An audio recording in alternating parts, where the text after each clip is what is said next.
Assalamualaikum warahmatullahi wabarakatuh. Perkenalkan, nama saya Sindri Ramadhani, absen 31, kelas 11 teknik 1. Di sini saya akan mempresentasikan mengenai tugas tes formatif. Tes formatif yang pertama, pertanyaan nomor 1. Apa yang kamu ketahui dari sebuah sistem operasi pada sebuah perangkat seluler? Sistem operasi, operating system atau OS, pada perangkat seluler adalah perangkat lunak inti yang mengelola perangkat keras dan perangkat lunak pada ponsel atau tablet. Pertanyaan kedua, sebutkan sistem operasi yang dipakai oleh handphone buatan Samsung.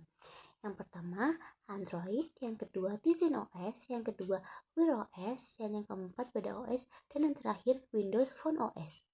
Pertanyaan ketiga, jelaskan mengenai masing-masing sistem operasi di bawah ini.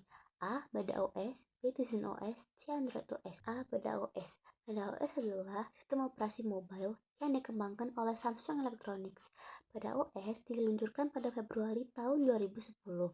Samsung merancang Bada untuk menggantikan sistem operasi yang lebih sederhana pada ponsel mereka, terutama pada fitur phone. Kemudian yang C, Android OS. Android OS adalah sistem operasi berbasis Linux yang dirancang terutama untuk perangkat seluler seperti smartphone dan tablet. Dikembangkan oleh Android Inc. Lalu, perusahaan ini kemudian diakuisisi oleh Google pada tahun 2005. Android dirilis pada tahun 2008 dan sejak itu menjadi sistem operasi paling populer di dunia. Soal nomor 4, sebutkan macam-macam sistem Android yang kalian ketahui. Yang pertama, Android 1.0 dan 1.1. Yang kedua, Android 1.5 atau bisa disebut juga dengan cupcake. Dan yang ketiga, Android 1.6 atau donat. Soal nomor 5, sebutkan perangkat-perangkat selain handphone Samsung yang menggunakan salah satu sistem operasi seperti di atas. Android digunakan oleh banyak produsen perangkat selain Samsung. Berikut adalah contohnya. Yang pertama, Xiaomi seri Redmi, Poco dan Mi. Yang kedua, Oppo seri Reno, A dan Find. Yang ketiga, Vivo seri V, Y dan X. Yang keempat, Realme seri Narzo dan Realme Number series. Dan yang terakhir, OnePlus seri Nord dan OnePlus. Selanjutnya, tes formatif yang kedua. Soal nomor 1, jelaskan fungsi-fungsi dan teknologi terbaru Samsung di bawah ini.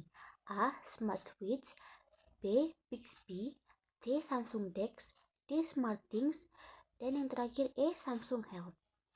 Yang pertama, A. Smart Switch. Smart Switch adalah aplikasi yang sangat berguna untuk memindahkan data dan perangkat lama ke perangkat baru. B. Samsung DeX. Samsung DeX adalah fitur canggih yang mengubah smartphone Samsung Galaxy menjadi seperti komputer desktop saat dihubungkan ke layar yang lebih besar, keyboard, dan mouse. C. Bixby. Bixby adalah asisten virtual cerdas yang dikembangkan oleh Samsung untuk membantu pengguna menjalankan berbagai tugas pada perangkat Samsung dengan menggunakan perintah suara atau teks. D. SmartThings. SmartThings adalah platform yang menghubungkan dan mengontrol berbagai perangkat pintar di rumah melalui satu aplikasi. Yang terakhir, E. Samsung Health. Samsung Health adalah aplikasi yang komprehensif untuk membantu Anda mengelola kesehatan kebugaran. Selanjutnya, tes formatif yang ketiga. Soal nomor 1, jelaskan yang dimaksud dengan Find My Mobile. Find My Mobile adalah fitur yang sangat berguna yang ditawarkan oleh Samsung untuk membantu menemukan perangkat Samsung yang hilang atau dicuri. Soal kedua, bagaimana langkah-langkah untuk men-setting Find My Mobile pada perangkat handphone Samsung? Yang pertama, dengan cara buka pengaturan. Yang kedua, ketuk Samsung Account. Yang ketiga, buka perangkat. Dan terakhir, pilih perlindungan perangkat hilang, aktifkan izin ponsel ini ditemukan. Soal nomor 3, bagaimana cara meletak handphone Samsung yang hilang menggunakan fitur Find My Mobile? Yang pertama, buka situs web Find My Mobile Samsung. Yang kedua, masuk dengan akun Samsung yang terhubung dengan ponsel yang hilang. Yang ketiga, jika ada lebih dari satu perangkat yang menggunakan akun yang sama, pilih perangkat yang sesuai. Yang terakhir, jika ponsel masih menyala dan terhubung ke internet, lokasinya akan terlihat di peta. Sekian dari saya. Wassalamualaikum warahmatullahi wabarakatuh.